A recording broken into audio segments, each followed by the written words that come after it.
म्हणजे कसं आहे की काही लोकांकडे बघा जागा वगैरे कमी असते आणि त्यांना आवड असते की मेंढी पालन वगैरे करावं.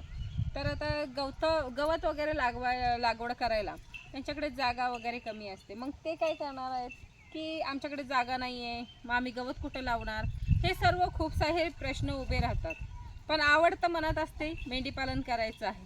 मग आता कसं आहे की आता हा जो आम्ही मेंढी वगैरे इथं चारतोय त्याचं कारण म्हणजे हेच आहे की एक प्रयोग केलेला, पण स्मार्ट नेपेरवरच केलेला, की आता हा गवत आमचा पूर्णपणे म्हणजे जळून गेलेला होता, पाणी नव्हतं भेटलेलं. मार्चपासून ह्याला पाणी नव्हतं आणि मी व्हिडिओत दाखवलंच होतं की ह्या गवताची हालत काय झालेली होती.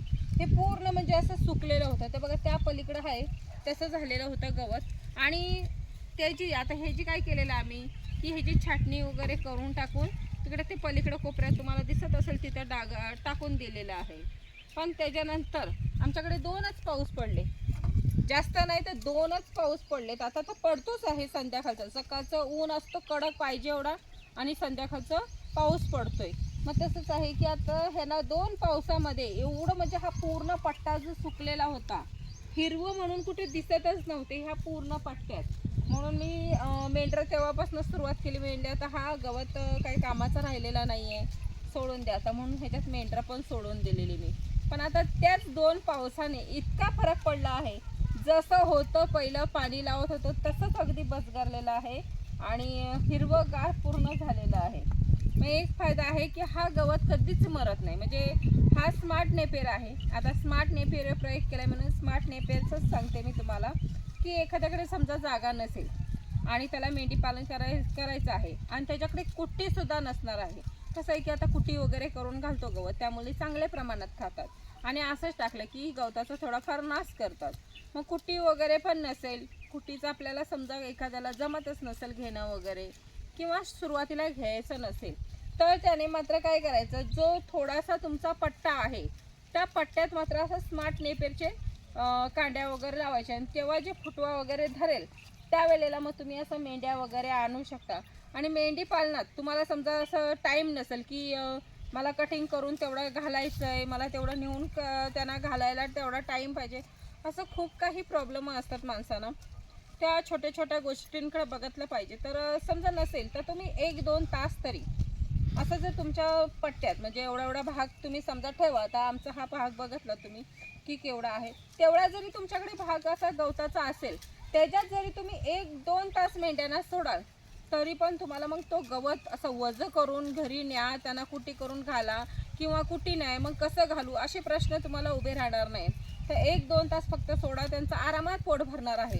तर काही लोकांना असं वाटेल की डायरेक्ट आता हे हिरवं हिरवं खातायत म्हणजे त्यांना लूज मोशन वगैरे लागेल, तर असं काही नाही आहे. कसं आहे ना की जी ह्या गवत आहे ह्याची ती स्टिक असते, त्याच्यात पाण्याचं प्रमाण जास्त असतं. ह्या पातींमध्ये पाण्याचं प्रमाण जास्त नसतो, कमी असतो, किंचित असतो. मग काय आहे की ह्या पाती खात आहेत, कारण की ह्याची खालनं काही स्टिक वरती आलेली नाही आहे. मग जास्तीच खाऊन किती खाणार आहेत. हे बघा फक्त शेंडे, प्रत्येकाचे फक्त शेंडे. आता नाही बोललात तरी 10-15 दिवस झाले आम्ही ह्याच्यात सोडलेलं आहे मेंढरांना. आता बघा ही जी मेंढरं आमची आहे ती खाऊन वगैरे म्हणजे कसं आहे, आता त्यांचा पोट भरलेला आहे, कारण की आता त्यांना खायचं नाही. पण आम्ही जवसर उभी आहोत तवसर ती उभी राहणार आहेत. एकदा का त्यांना चल बोललेला की ते निघणार आहेत.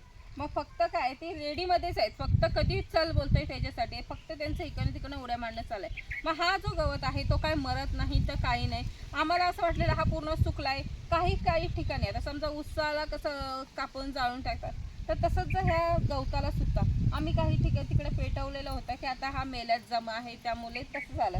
पण ह्याला जर 2 पाणी आमच्या इकडचं भेटलं आता पावसाचं, पुन्हा हिरवगार झालेलं आहे.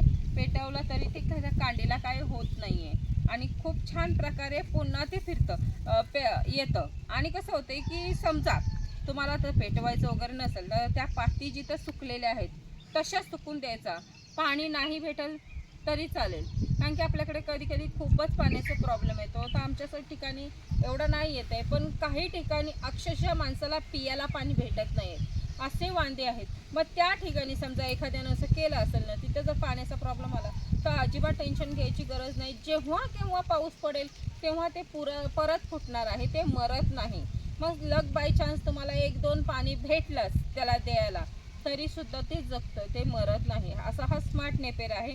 किंवा कोणाला अमेरिकन 5G लावायचं असलं तरी लावू शकतात. तो एक गवत खूप चांगला आहे. पण अमेरिकन 5Gवर मी काय बघितलेलं नाही आहे की त्याचा फुटवे कसे आहेत, ते सर्व काही माहीत नाही. पण हा स्मार्ट नेपेरवर आता बघितलेला आहे. कारण की ज्या प्रकारे तो उन्हात पाण्यामुळे सुकला होता, ते असं वाटत होतं हा पूर्ण पट्टा आता संपलेला आहे, आता हा पट्टा खराब झाला आहे पूर्ण, असं झालेलं होतं. पण आता जेव्हा पाऊस पडलाय त्याच्यानंतर आता इथं बघतोय ते अगदी हिरवगार, खूप छान वाटतंय बघायला. मग असे आहे की आपल्याला गवत हा कुठेच कमी पडणार नाही. मेंढरा तुम्ही डायरेक्ट सोडला तरी त्या गवताला कमी नाही, कारण की ते वाढतच राहणार आहे जसं जसं पाणी भेटेल तसं. आणि तुम्हाला एक सांगते की ही जी आपण मेंढरा वगैरे बसवतात बघा, त्यावेळेला कशासाठी, तर त्यांचं जे गवतार आहे, जे लेंड्या वगैरे आहे त्या वावरात पडतात आणि त्याचा तो खत भेटतो. आपण जेव्हा केव्हा पाणी देतोय किंवा पाऊस पडतोय तेव्हा ते खत होते त्याचे चांगलं अगदी मूर्त जमिनीत. मग तसंच आहे की आता ही मेंढरं आमची हिताची कंटिन्यू, जर मी व्हिडिओ पण बनवलेला आहे की मेंढरं सोडलेली वगैरे वावरात आहे, तेव्हापासून मेंढरं माझी ह्या वावरात चरतायत. मग तेव्हापासूनची मेंढरं ही चरतायत ते का, तेव्हापासून त्यांच्या लेंड्या आणि त्यांचा जो गवतार आहे तो ह्यांना भेटतंय, ह्यांना खत म्हणून भेटतंय. मग तुम्हाला जो रासायनिक खत आहे तोही टाकायची गरज नाही आहे, कारण की त्यांना चांगला खत भेटतोय जे आपल्या मेंढरांचाच आहे, लेंड्यांचा वगैरे. असा खत त्यांना भेटत राहतोय. आणि 1-2 पाणी समजा तुम्हाला द्यायला भेटलं तर तुम्ही दिला तरी चालेल, नाही दिला तरी जेव्हा केव्हा पाऊस पडेल तेव्हा सुद्धा असं मस्त भरणार आहे. म्हणून ज्यांच्याकडे कुटी नाही आहे, ज्यांच्याकडे जागा कमी आहे, त्यांनी असाही नियोजन केला तरी चालतोय की त्यांनी त्याच गवतात मेंढरं सोडा. जास्त नाही खात, कारण की पाणी आता लागलंय. आता हे कसं आहे, आम्ही नांगरतोय त्यामुळे तिथं गवत नाही आहे. आणि काही लोकांनी समजा मेंढरं वगैरे डायरेक्ट सोडायची असेल, जर नांगरलं वगैरे काहीच केलं नाही तर जेव्हा जेव्हा त्याला पाणी लागेल ना तेव्हा तेव्हा त्याच्या ह्या गवतासोबत रानटे गवत सुद्धा येणार आहे. आता माझी मेंढरांनी हाच गवत नाही खाल्लं तर त्या साईडला रानटे गवत सुद्धा आहे.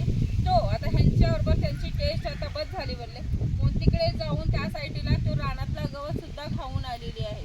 जास्त काही खात नाही, थोडंफार जेवढा पोटाला लागेल तेवढाच खातायत. आणि एखाद्याला वाटलं की ह्याच्यावर लूज मोशन होईल वगैरे असं काही भीती असेल तर कसं आहे की आपण सुका चाराही त्यांना देतो.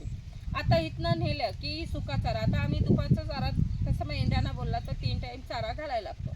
म्हणजे सकाळचा थोडाफार घातला आणि नंतर दुपारचा नाही घातला आणि असं जरी सोडलं तरी चालतं. ज्यांच्याकडे अजिबात म्हणजे असं टायमिंगच नसेल आणि आपल्याला मेंढी पालन करायचं असेल तर त्यांनी डायरेक्ट या गवतात सोडलं. फक्त काय होतंय, सकाळचा पारू पडलेला असतो त्यामुळे सकाळ सोडायची नाही आहे, कारण की त्याचा जो पाण्याचा प्रमाण आहे तो जास्त प्रमाणात होतो. म्हणून थोडंसं ऊन वगैरे आलं त्याच्यानंतर सोडलं तर मात्र खूपच चांगलं आहे. आणि आता पावसात कसं होतंय, आता पाऊस कसं आहे, ताप आणि शीप अशी आहे, कारण की आमच्याकडे सकाळचा ऊन आहे, संध्याकाळचा पाऊस येतोय. मग असं कोणाकडे असेल तर सगळ्यात भारी आहे, त्याला गवताचं अजिबात टेन्शन येणार नाही आहे. पण आमच्याकडे पावसाळ्यात अति जास्त पाऊस होईल आणि धुके वगैरे जेव्हा यायला लागतील त्यावेळेला मात्र नेपियरचं प्रमाण वाढायचं कमी होतं, कारण की त्याला मग ती वाढ भेटत नाही, त्याला ऊब भेटत नाही.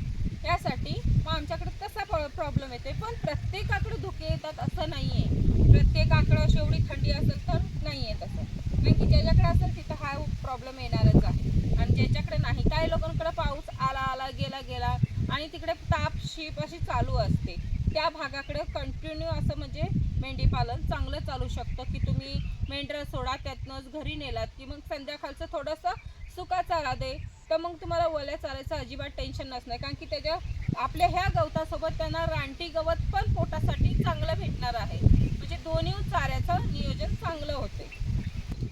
आता माझी मेंढरं बघा, ती सांगतात की आमचा पोट भरलाय, आता घरी जायचंय, आता अजिबात आम्हाला खायचं नाही. ती एकदा आणि पहिला फिरवलेला होता, आता अजिबात नाही, ती रस्त्याने सरळ घरी चाललेली आहे. आता आमची मेंढरं घरी चाललीत, आता आम्हाला पण जायला पाहिजे. मग पोट भरलं ना की त्यांचं टेन्शन नसतं, ती सरळ सांगतात आम्हाला घरी न्या म्हणून, अजिबात थांबणार नाही. आता बघा तिकडं वरती गेलेली आहे, ज्याने घराचा इशारा दिलेला आहे आम्हाला घरी न्या म्हणून. आणि कसं आहे ना की आपण बंदिस्त बोलतो, पण त्यांना पण पाय मोकळे करायला पाहिजे. मग त्याच्यासाठी जर आपण समजा एखाद्या आपल्याकडं थोडंसं असं काय होतंय, शेडपाशी आता बोलले असते, पण काही जनावरांचा वगैरे त्रास असतो सापा वगैरेचा, म्हणून मग शेडपाशी नाही. पण असं समजा मोकळं सोडायसाठी, त्यांना फिरायलासाठी, त्यांना रिलॅक्स होण्यासाठी आपल्याकडे जर जागा असेल तर त्याच्यात मेंढरं आपण थोडीशी सोडणार असेल तर त्याच्यात मात्र तुम्ही असं गवत लावा. मग त्याच्यात असं फिरता फिरता ती थोडंसं वाटलं तर खातात, नाही वाटलं तर मग फिरतच राहतात, तिकडून तिकडून उड्या मारत राहतात. पण त्यांचा पाय मोकळं करायसाठी जी जागा असते तिथं असं लावलं तर अनेक छान वाटतंय. आता हा जो पट्टा आहे मी त्यांच्यासाठी पाय मोकळं करायलाच ठेवलेला आहे. आता जास्त पाऊस लागायला लागल्यावर मग बघू. कसं पावसावर आहे, जास्तच असेल मग त्या दिवशी आम्ही सोडत नाही आणि कमी असेल तर त्या दिवशी थोडासा पाय मोकळे करायला सोडून देतो. मग उन्हात आणि पावसाळ्यात खूप फरक येतो.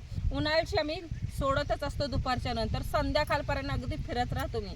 पण पावसात लय पाऊस असतो आणि कसं आहे त्यांना गार नाही लागला तरी आम्हाला मग जास्त उभं राहत नाही आहे, कारण की खूप आमच्याकडे प्रॉब्लेम येतात. आहे थांबणार नाही आहेत, आता अजिबात घराचा रस्ता धरलेला आहे त्यामुळे आम्ही पण जातोय. पण एखाद्याला जर समजा असं मेंढी पालन करायचं आणि जागा कमी असेल, नियोजन गवतावर असं पैसे वगैरे खर्च नसेल करायचं तर त्यांनी असंही केलं तरी चालतंय. अजिबात जास्त खात नाहीत, त्यांचा पोट भरेल तेवढंच खात आहेत. नाही तर तुम्ही म्हणाल की रोज सोडलंय म्हणजे हाय फार करतील, तर तसं काही नाही आहे. मी 1-2 थोंब नेऊन कापून घालू शकतो. तर अजिबात तसं काही नाही. गवत पण आपला मरत नाही, पाणी लागल्यावर तो जगत राहणार आहे.